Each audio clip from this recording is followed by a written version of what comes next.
how serious are Canadians taking Trump's threats? Because not only did he do the 51st state shtick, he also said, hey, if you don't agree, I don't think the treaty that drew the border between the U.S. and Canada, I don't think that's legit. And I'm going to change that border, and I'm going to take away your water rights if you don't agree to be the 51st state. Do most Canadians view it as just Trump being Trump and making a lot of noise and it's all bark and no bite? Or is it being looked at like, this guy's crazy, this guy's serious, and we need to like prepare for this? It's the latter. I mean, it has been discussed enough times. It's one thing if Trump had a one-off conversation where he mentioned, 51st state, whatever, like joking around.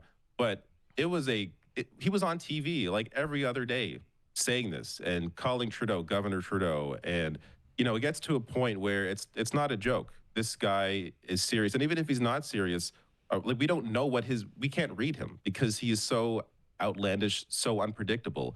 So we have to prepare for the worst case scenario. The fact that, I had anxiety, a lot of anxiety during, the early months of this, January, February, hit Trump making all these threats. And I think I was feeling what a lot of Canadians were feeling. Like, we've had this relationship with the U.S. for so long, this partnership for so long, that if your military turns around and decides, you know what, at Trump's order, now we want Canada, we haven't invested enough into our military, and really, to be fair, no one has, except for maybe China, to truly combat what the kind of power that the U.S. is. So based on the military power of the U.S. alone, that is the reason why Canadians, were worried about these threats. It's not like this is some threat coming from, some random country that has no power. This is the United States of America that is right next door and could absolutely crush us militarily if they chose to. And Crystal, this idea actually comes from Elon Musk, from his dad and his grandfather. They were part of the technocracy movement in the 1930s in the US, and they wanted to create this thing called the Technate of America. Mm-hmm. And that would go all the way from Greenland down. So Greenland would become part of the US. Sound familiar? Canada would become part of the U.S., and then Mexico as well in this scenario. It goes all the way down to like Costa Rica or somewhere over there. And it was a movement to counter social democracy from FDR. They didn't want social democracy. They thought we should have basically corporate leaders run everything, and they should govern that whole swath of land. And I think, I'm curious what you guys think. Maybe it was Elon Musk whispering in Trump's ear about this. We know that it's, what's-his-face, Peter Thiel wants Greenland to be his own, basically, plaything, where and the person who was picked as, like, ambassador to Denmark, which owns Greenland, is, like, a Thiel associate, and they tweeted, all is going according to plan, after that guy got picked to be the ambassador to Greenland. So it really looks like it really is like, let's do rank imperialism and colonialism, and we're doing it on behalf of our billionaire robber baron donors. Did you read Naomi Klein's piece on end times fascism that was in The Guardian? Because it fits with this as well. So her analysis is basically, all these billionaires, the Peter Thiels of the world, et cetera, Mark Zuckerberg as well. For a while, they had this plan of we'll buy our land in New Zealand. Like basically the societal collapse and climate crisis and all of these things are coming together and I need an escape hatch. So I'm going to buy my land in New Zealand. I'm going to have my personal bunker. I'm going to be okay and I'm going to be able to ride it out. And then as they sort of thought through those plans, effectively it was like, well, actually, I don't know, if you really do have that level of sort of catastrophic planet and civilizational collapse, just having a lot of money is probably not going to work out. So part of the ideology of grabbing Greenland, annexing Canada, Panama, all of these things, it's almost like the national equivalent of the prepper movement, where it's, I'm going to secure what I need in case shit goes wrong. And by the way, these are the people who are at the forefront of destroying civilization with AI and the way that not only fuels a potential, devastating impact on humanity and could cause complete tumult as labor is replaced, but also is incredibly destructive to the climate.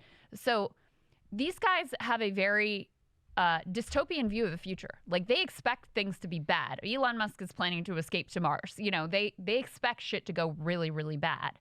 And so the goal of accumulating these territorial assets is, like I said, basically the national equivalent of some doomsday prepper strategy. And that's where Greenland and Canada and these other, territorial acquisitions kind of comes into play. I mean, if this is really the idea of, Elon Musk and some other people around him, to me, that's almost better than it being Trump's idea himself. Because Trump is, again, a very unpredictable guy. If Elon Musk is no longer going to be as aligned, or I should say as involved in day-to-day what's happening in the White House, then maybe someone else gets in Trump's ear and they have a different idea and they'll do something different. Like, so there's, I have to look for glimmers of hope here, because the idea of just allowing these sorts of individuals, these disgusting people, just to do whatever the hell they want to preserve themselves at the expense of everyone on the planet is just, there's more of us than them. Like, we can't possibly allow this to continue. And that's why, I've been inspired by seeing the massive crowds that Bernie and AOC are getting. There's clearly energy to combat what Trump is doing, and it's good to see it from the U.S. And, of course, around the world, we are disturbed by Trump. But to see that energy within Americans, this desire to get rid of this cancer, that's only going to grow, especially as things get worse and people are feeling the effects of the trade war, of just their daily lives and the cost of everything going up. You hope that there's going to be a clear rejection of what this administration is fighting for. Yeah, it's the only hope, because, Canada on its own, like Canada just operating on it, is screwed. Like you said, screwed. But you put together the entire rest of the world. Yeah, there's solidarity in the rest of the world. The Trump administration has been aggressively trying to piss off and turn against the U.S. We ruined all of our relationships are ruined, every single one. Yeah, and then you start to, okay, I could see how this works out. But it's only through that collective global solidarity that there's any prayer. And it's so disturbing to me how we just truly have thrown out the entire post-World War II order. Not that order was perfect, not that it didn't have many problems with it, but for an embrace of law of the jungle, might makes right. I've got a bigger military. If I want to take it, I can take it. And that's what the Trumps and the Peter Thiels and the Elon Musks of the world and the Netanyahus of the world, that's what they believe, right? That if you've got the bigger guns, then, and you can, then that's the only thing that matters. Laws, norms, international law, certainly humanitarian concerns, none of that rates. It's really a throwback. I mean, the Magna Carta was in 1215. They're getting rid of due process. They're trying to take us back to the year 1200, right? It's a robber baron coup. It's a fascist takeover. To the extent, if it doesn't work, we only have their colossal stupidity and incompetence to thank for that. David, one thing I wanted to ask you about is I'm sure you probably saw a few high-profile scholars on fascism leaving the U.S. for Canada.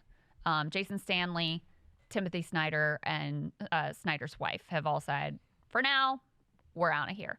There's been some pushback to that, even from the left, of saying, you're not supposed to obey in advance, and that's a little bit of what you're doing by going to Canada. But, it was interesting to me hearing Jason Stanley talk about it, and he really identified Canada as sort of a bulwark or a beacon of, commitment to Bill of Rights style values, and as a bulwark, against fascism, a place that could be a sort of safe haven for intellectual dissidents. And I wonder if, how you see that, and if there is a self-conception in Canada that is, that is consistent with Jason Stanley's understanding.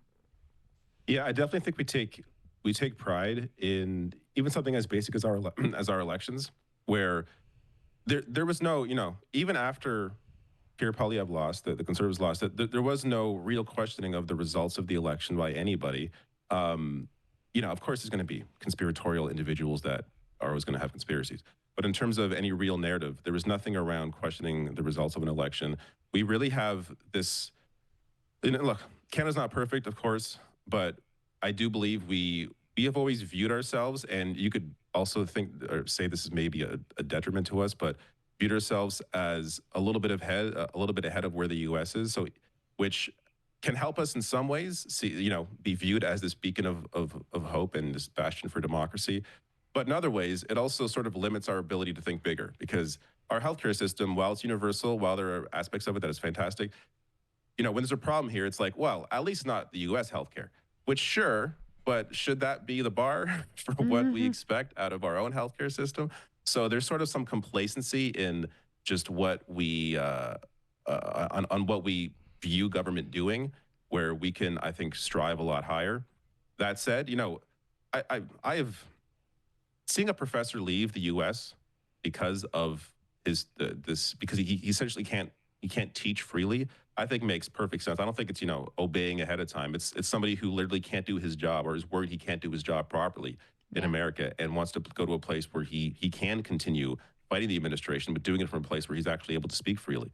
So to me, I think that makes total sense. But yeah, I only hope that Canada can live up to the way that we are perceived, because again, we have issues, but I do think, especially in this time, considering we were the U.S.'s closest neighbor, I think a lot of countries are looking at Canada to see how to move forward in this situation. And I'm glad that we have a prime minister who has dealt with crises and hopefully can help us deal with this one as well.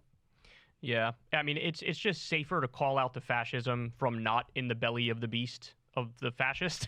I mean, yeah, we feel it here too, especially when you look at all of the pro-Palestine voices that have been rounded up and being held indefinitely. Rumeysa Ozturk, who just wrote a mild op-ed criticizing Israel. Mahmoud Khalil, of course, anti-genocide protester, was very kind and not at all anti-Semitic or pro-Hamas, according to every single report. And it's just so easy to imagine. Once due process is gone, it's gone for everybody. Because how would you prove, hey, I'm a good guy, I'm an American, or what? You can't. Once due process is gone, it's gone. So the fact that they're willing to round up, I mean, you guys all saw this. There was a 4-year-old American citizen with cancer who they deported with no medicine. Like, if they're willing to do that, they don't give a fuck about any of us individually. You know what I'm saying? Absolutely. And so the idea of people fleeing, it's like, it's not just a self-preservation thing. It's also, I think of it as, well, they could still call out the fascism and try to do everything they can to change it, but just do it from effectively a fortress, as opposed to doing it from where, the fascist is right next to you waiting to drag you out, Yeah, well, and especially like David was saying with the crackdowns on universities and some of the universities' capitulation to Trump's demands makes it even more understandable. The last question I had for you, David, is like, what is your sense of what Mark Carney's mandate is for vis-a-vis the U.S.? Like, is it just, we trust you to figure this out because you are a competent leader? Is it, we want you to go in and fight and stand up for Canada? Like, what is your sense of what Mark Carney has been elected to do? Hey guys, we did an awesome interview with David Dole of the Rational National YouTube channel. We talked about the Canadian election and how Donald Trump was decisive in that election, making it so that the Liberals and Mark Carney ended up winning. You don't want to miss this. We go deep on Pierre Poilievre, who's the Conservative, and Mark Carney, the Liberal. So go ahead and sign up below on Substack and watch the whole thing.